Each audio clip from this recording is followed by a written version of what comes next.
औज़ुबिल्लाहि बिस्मिल्लाहिर्रहमानिर्रहीम।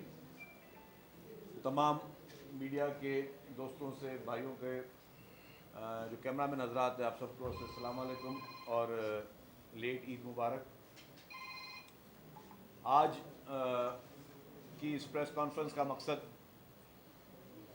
जो 3-4 इश्यूज़ होंगे उस पर हम बात करेंगे और 3-4 ही अहम इश्यूज़ हैं और उस अहम इश्यूज़ पे हमारी आपसे मीडिया से आज बातचीत होगी। खुसूसी तौर पर मैं समझता हूँ कि जो पाकिस्तान में इस केयर टेकर गवर्नमेंट में जो लॉ एंड ऑर्डर की सिचुएशन पे थोड़ी हम बातचीत करेंगे कि जो नई डेवलपमेंट हुई है, जो वाक़यात पूरे मुल्क में और खुसूसी तौर पर अगर अमन अमान की बात सिंध में हो तो उसमें मैं कहूँगा कि पाकिस्तान के पास अल्हम्दुलिल्लाह ताकतवर तरीन फोर्सेस मौजूद हैं जो कि अंदरूनी और बैरूनी तौर पर दहशत गर्दों का मुकाबला भी कर रहे हैं और लॉ एंड ऑर्डर की सिचुएशन जो है उसको भी सही तरीके से टैकल कर रहे हैं। चाहे वाक़यात खैबर पख्तूनख्वा में हो, पंजाब में हो, बलूचिस्तान में हो, सिंध में हो, हर जगह पे हमारी लॉ इन्फोर्समेंट एजेंसीज़ ने, चाहे उसमें फ़ौज हो, रेंजर्स हो, पुलिस हो, सब बहुत ही एक अच्छे तरीके से उन तमाम चीज़ों को फेस कर रहे हैं। पूरे पाकिस्तान का लॉ एंड ऑर्डर का इशू है, सिर्फ सिंध का नहीं है, लेकिन जैसा मैंने कहा कि जैसे ही केयर टेकर गवर्नमेंट आई उसमें कुछ ज़्यादा इनके फिगर्स में इजाफा हुआ, लेकिन अब सिंध में मैं समझता हूँ कि जैसे ही पॉलिटिकल गवर्नमेंट आई और एक्शन लिए हैं तो काफ़ी हद तक कमी आई है, जिसके स्टैटिस्टिक्स भी मौजूद हैं। मैं सिर्फ ये वर्बल बात नहीं कर रहा, इन सारी चीज़ों के मैं फिगर्स भी आपके साथ शेयर कर सकता हूँ। सिंध में कच्चे के इलाके में ऑपरेशन चल रहा है और अब पहले से 100% मैं नहीं कहूँगा कि सेटिस्फैक्ट्री में, पहले से काफ़ी बेहतर है। आज भी इस वक्त हम जब बात कर रहे हैं तो सिंध के वज़ीर दाखिला ज़िया हुसैन लंजार साहब और IG सिंध गुलाम नबी मेमन साहब इस वक्त भी उन इलाकों में मौजूद हैं। कल भी वो शिकारपुर वगैरह मौजूद थे, आज भी घोटकी में मौजूद हैं। कच्चे के इलाकों में वो खुद हर चीज़ को विजिट भी कर रहे हैं। गुज़श्ता 15 रोज़ में घोटकी, कश्मोर, शिकारपुर ज़िला में 13 मगवियों को बाजियाब कराया गया है। 13 जो लोग अगवा हुए थे उनको पिछले 15 दिनों में घोटकी, शिकारपुर, कश्मोर में 13 मगवियों को बाजियाब कराया गया है। घोटकी, कश्मोर में और कश्मोर में 8 और शिकारपुर में 3 मगवी जो है वो बाजियाब कराए गए हैं। एक नई टर्मिनोलॉजी यूज़ होती है, हनी ट्रैप जिस तरह किया जाता है। 6 अफराद को हनी ट्रैप के ज़रिए अगवा होने से बचाया गया है। वो ऑलमोस्ट वो ट्रैप में आ गए थे, लेकिन कुदरती तौर पर पुलिस ने जो है वो बर वक्त कार्रवाई की है, उससे उनको बचाया गया। इस वक्त भी जब हम बातचीत कर रहे हैं पुलिस और रेंजर्स की जानिब से कच्चे में जो है वो टारगेटेड एक्शन जारी है और वो एक्शन काफ़ी दिनों से चल रहा है और ये कंटिन्यू चलता रहेगा। तो ये सारी जो चीज़ें हैं ये इस वक्त चलती रहे, ये कंटिन्यू है और इंशाल्लाह कच्चे के हालात जो हैं वो अल्हम्दुलिल्लाह काफ़ी हद तक उनमें बेहतरी आई है और यही इसकी कंटिन्यूटी रही इंशाल्लाह तो कच्चे के हालात में जल्दी हम लोग काबू भी पा लेंगे। अब मैं आ जाऊँ स्ट्रीट क्राइम पर। स्ट्रीट क्राइम पर अप्रैल की शुरुआती 15 दिन में कराची में पुलिस के हाथों 11 मुकाबले हुए और उसमें 11 स्ट्रीट क्रिमिनल्स जो हैं वो मारे गए हैं। सिर्फ अप्रैल की मैं बात कर रहा हूँ और आज 16 अप्रैल है ग़ालिबन, तो इन 16 दिन में कुल 11 लोग जो हैं वो पुलिस से मुकाबले मारे गए हैं। 60 ज़ख्मी हालत में गिरफ़्तार किए गए हैं क्रिमिनल्स। मजमूई तौर पर इस अप्रैल में 104 क्रिमिनल्स को गिरफ़्तार किया है सिंध पुलिस ने कराची से। गाड़ियों की चोरी में मुलविस 85 मुलजमान को गिरफ़्तार किया गया, कार लिफ्टर्स जो हैं। उसके अलावा मुख्तलिफ मुलजमान से 246 पिस्टल्स, 1 राइफ़ल, 2 शॉटगन और 2 दस्ती बम भी मिले हैं। स्ट्रीट क्रिमिनल के ख़िलाफ़ पिछले एक हफ़्ते में पुलिस की कार्रवाइयों में एक हफ़्ते में सिर्फ जो है वो 6 स्ट्रीट क्रिमिनल्स मारे गए हैं और 33 ज़ख्मी हालत में गिरफ़्तार हुए हैं। टोटल 59 स्ट्रीट क्रिमिनल्स को गिरफ़्तार किया गया। पहले जो मैंने फिगर दी थी वो 1 अप्रैल से दी थी, ये अभी मैंने सिर्फ आपको लास्ट वीक की एक प्रोग्रेस आपको शेयर की है। कराची वेस्ट पुलिस ने स्ट्रीट क्राइम में मुतअद्दिद वारदातों में मुलविस राजा गैंग एक मशहूर है वहाँ पे, उसके 7 लोगों को मुलजमान को गिरफ़्तार किया है।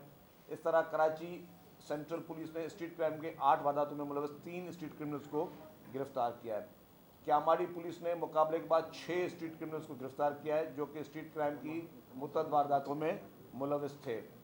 स्ट्रीट क्राइम पूरी दुनिया का इशू है, कराची का भी इशू है, कराची और पूरी दुनिया के मेट्रोपॉलिटन जगहों का इशू है। मैं अभी उस डिटेल में नहीं जाऊंगा, मेरे पास सारे वो मौजूद हैं फैक्ट्स एंड फाइंडिंग्स, लेकिन इस वक्त हमें फोकस करना है अपने शहर पे, अपने सूबे पे जहाँ पे पीपल्स पार्टी की इस वक्त सिंध हुकूमत है, और वहाँ पे हमारी कोशिश है, क्योंकि कोई भी हुकूमत नहीं चाहती कि किसी भी किस्म से आवाम को कोई तकलीफ़ पहुँचे या आवाम को कोई प्रॉब्लम हो। तो मैं समझता हूँ कि उसमें जो है पुलिस की फुल कोशिश जारी है। ठीक है, चैलेंजेस हैं, महंगाई एक चैलेंज है, बेरोज़गारी एक चैलेंज है, और सबसे बड़ा जो हमारे पास इलीगल इमिग्रेंट्स हैं, जिनकी जो काफ़ी वारदातों में जो लोग गिरफ़्तार हुए हैं उनमें इलीगल इमिग्रेंट्स मौजूद हैं। मर्डर की जो डकैतियों के दौरान जो मर्डर्स हो रहे हैं उसमें जो लोग गिरफ़्तार हुए हैं वो इलीगल इमिग्रेंट्स हैं। तो इलीगल इमिग्रेंट्स वो भी पूरे पाकिस्तान का इशू, आपको पता है कि पूरी पाकिस्तान की गवर्नमेंट ये चाह रही है, इससे पहले वाली गवर्नमेंट भी चाह रही थी, केयरटेकर गवर्नमेंट भी कोशिश की उसने कि इलीगल इमिग्रेंट्स को मुल्क से बाहर निकाला जाए ताकि ये सफाया हो सके और इस तरह के जो क्राइम्स हैं उसमें काबू पाया जाए। तो वो भी एक बहुत देरीना चैलेंज है।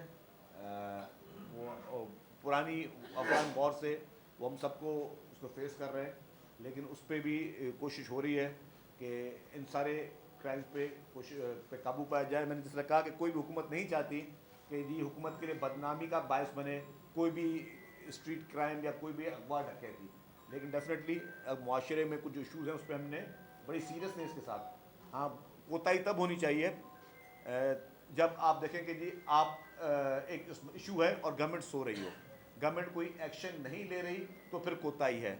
अगर गवर्नमेंट आराम से बैठी हुई है और उसको इग्नोर कर रही है फिर कोताही है।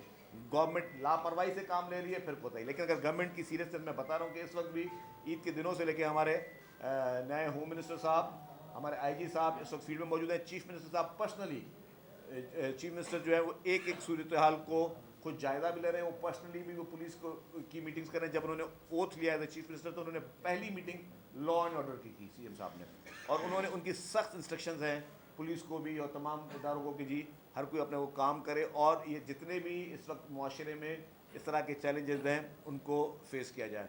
तो चीफ मिनिस्टर साहब पूरे इस चीज़ को मॉनिटर कर रहे हैं, होम मिनिस्टर साहब पर्सनली फील्ड में मौजूद हैं, आईजी पर्सनली फील्ड में मौजूद हैं। ये है सीरियसनेस और विल गवर्नमेंट की। इसके अलावा जो एक और बहुत बड़ा इशू है वो आपसे शेयर करना चाहता हूँ, वो मंशियात का।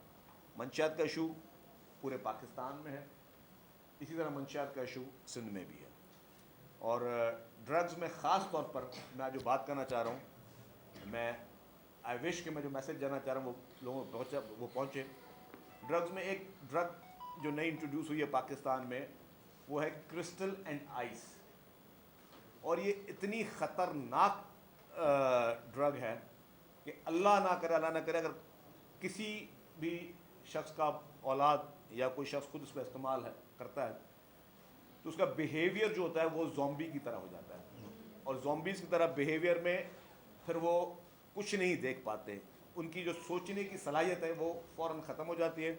उसके हाथ में क्रिस्टल और ड्रग के इस्तेमाल करने वाले के हाथ में अगर पिस्टल होगी तो वो उससे किसी को फायर करेगा, कोई छुरी होगी, हथौड़ा होगा, कोई भी औजार ऐसा होगा, प्लास होगा, तो वो लोगों को मारना शुरू कर देते हैं। और उसमें ऐसे वाक़यात हैं कि क्रिस्टल और आइस के यूज़ करने वाले लोग जो हैं उन्होंने अपने वालिदैन को मारा है, अपने भाई बहनों को मारा है, अपने पड़ोसियों को मारा है, और वो अपने उनके सोचने की जो सकत है वो क्रिस्टल और आइस के यूज़ करने वालों की ख़त्म हो जाती है।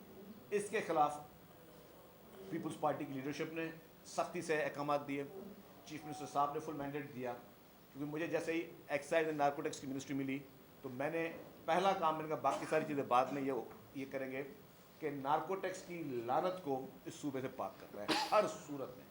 और उसमें मैंने कहा कि मुझे पार्टी की लीडरशिप की मुकम्मल तौर पर ब्लेसिंग शामिल है, चीफ मिनिस्टर साहब की मुकम्मल तौर पर ब्लेसिंग शामिल है, और फिर हमने एक्साइज एंड नारकोटिक्स डिपार्टमेंट ने इस काम को शुरू किया है और इस पर ज़ीरो टॉलरेंस है, जिस तरह बाकी चीज़ों पर है, इस पर सख्ती से ज़ीरो टॉलरेंस है। और उसमें मैं शुक्रगुजार हूँ जो हमने एक्शन शुरू किया सिंध पुलिस का, खुसूसी तौर पर चीफ मिनिस्टर साहब का ان سے اجازت لے کے یہ کام شروع کیا. پھر ہوم منسٹر ضیاء الحسن نجار صاحب کا, انہوں نے کہا کہ جی ہماری پولیس آپ کے اس ایکشن میں بھی آپ کے ساتھ رہے گی. تو یہ ایک نیکی کا کام ہے. اس میں آپ کو بتا دوں, میں تمام والدین سے گزارش کروں گا کہ جتنے بھی آپ کی اولاد ہیں, مہربانی کر کے اپنے بچوں کی بیہیویئر پہ نظر رکھیں, ان کے دوستوں پہ نظر رکھیں, وہ کہاں اٹھ رہے بیٹھ رہے ہیں ان پہ نظر رکھیں. ہم نے میری بہت اور اہم میٹنگز بھی کچھ سول سوسائٹی سے ہونے جا رہی ہیں, آج بھی کچھ ہیں, کچھ کل بھی ہیں. ہم اسکولس کے پرنسپل سے بھی ملاقاتیں کریں گے. کچھ تھوڑی بہت ہمیں قانون سازی کی ضرورت پڑے گی, وہ بھی کرنے جا رہے ہیں. ابھی میں اس کو اناؤنس نہیں کروں گا, جب وہ کیبنٹ منظور کر دے گی. ایک دو پروپوزلز ہیں تو اس کو بھی ہم کرنے جا رہے ہیں, کیونکہ اس سے خطرناک چیز اور کوئی نہیں ہو سکتی. یہ سمجھے کہ آپ ایک سوسائڈ بامبرز پیدا کر رہے ہیں اگر اس طرح کے کرسٹل اور آئس کے یوز کرنے والے اس سوسائٹی میں جس طرح جتنی سپیڈ میں آ رہے ہیں. تو یہ خدا نہ خواستہ یہ سوسائٹی کے لیے ایک بہت بڑی لعنت بھی ہے, اور یہ ایک ہماری نوجوان نسل کی جو ہے وہ نسل کشی میں شامل سمجھتا ہوں, جو آئس اور کرسٹل کو لوگ یوز کر رہے ہیں. تو اس کے خلاف ایکشن جو ہے ہم نے لیا. میں نے جیسے بتایا, ہمارے ایکسائز پولیس نے لیا, نارکوٹکس فورس نے, اور سندھ پولیس کو میں خاص طور پہ تعریف کروں گا, کیونکہ سندھ پولیس زیادہ اکوپڈ ہے, ویل اکوپڈ ہے, ان کے پاس زیادہ ریسورسز ہیں. ایکسائز کی جو نارکوٹکس فورس ہے اس کو ہم موجود ہے, لا میں موجود ہے, اس کو ہم زیادہ انہینس کر رہے ہیں. اس کی کیپیسٹی بلڈنگ پہ کام ہو رہا ہے, وہ بھی دن رات ہو رہا ہے. تو اس پہ ہم نے جو ہے ایکشن ابھی جو لیا ہے. اس میں کچھ چیزیں بتاؤں کہ عید کے بعد سے منشیات کے خلاف بھرپور بڑے پیمانے پر کریک ڈاؤن ہم نے ویسے ہی شروع کر دیا ہے. اور کریک ڈاؤن کے دوران پولیس نے جو ہے جس طرح ایکشن لیے, اس میں حیدرآباد میں ہی 2 گینگز کے ساتھ انکاؤنٹر پولیس کا ہوا, جس میں 2 ڈرگ مافیا کے لوگ جو ہے